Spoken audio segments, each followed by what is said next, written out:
Yeah, thank you for covering this topic. I think it's so incredibly important. And as far as the exact situation with the governor right now, I'm very happy to see, as are many of my colleagues, women in the assembly, that there will be a full and independent investigation by the Attorney General's office with her full powers of investigation. That is critical. We absolutely need to have a zero tolerance policy, and no one should be exempt from that policy. So, whatever the findings are, if the findings are that these allegations are fully true, then I think that the governor is and must be held responsible for his actions.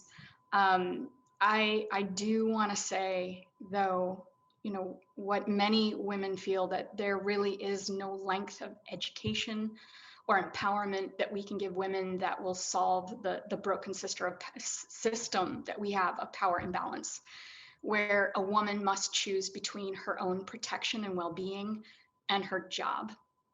That message can't be lost.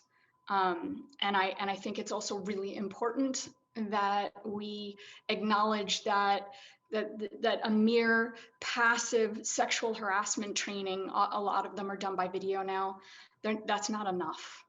The culture itself, when we look at what's happening right now, where it's still noteworthy that women are in positions of leadership, it should not be noteworthy. If it's noteworthy, we haven't reached equity. That during this COVID epidemic, women are the ones who have left the workforce in a disproportionate number. Childcare needs are, really coming to the fore as the reason that women are not able to stay in the workforce. It is an economic development issue. It is not a women's issue. That domestic violence is on the rise. These are just examples. These are symptoms of an environment that still has at its core toxic masculinity. So when I say that this is not our problem to fix, this is not the problem of women and non-gender conforming individuals to fix. It's not our problem. There's no amount of changing the way we dress, changing the way we talk, getting prepared, being the most prepared person in the room, being the most educated person in the room. None of that matters, and half the time it backfires. So I just really want to say that if this is going to end, and frankly, a majority of this being a result of men having the power balance in their favor, then it is their problem to fix, and women need men and all men to be allies.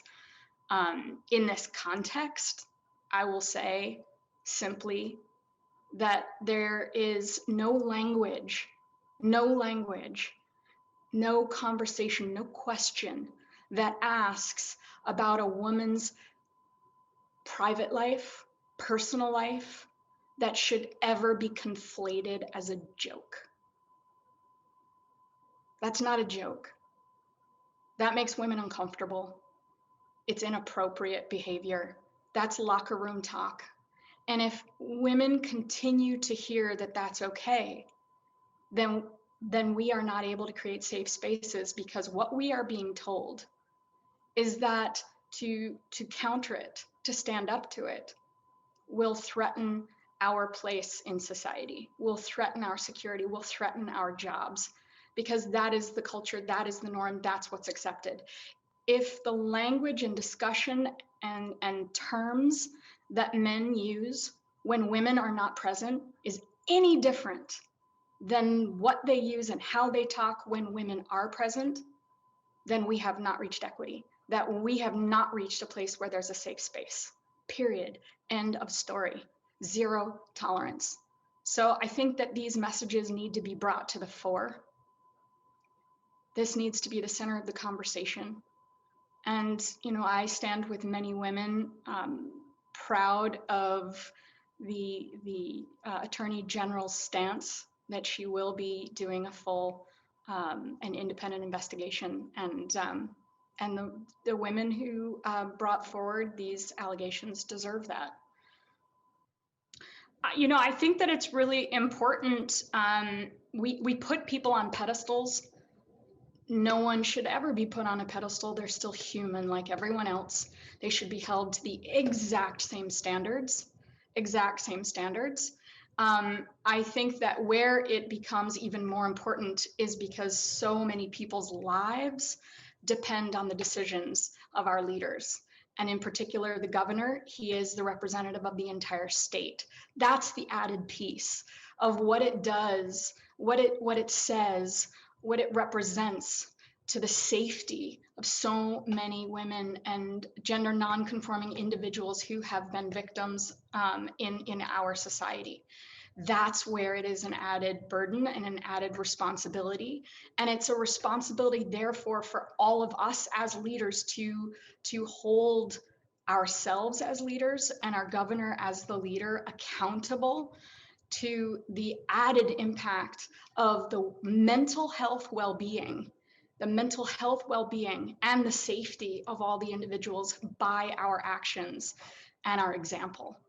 So on a legal front, he is held at the same level as anyone else, the zero tolerance. As an example, that's where we need to hold ourselves that much more accountable for how our actions and our words affect the well-being of the people we represent.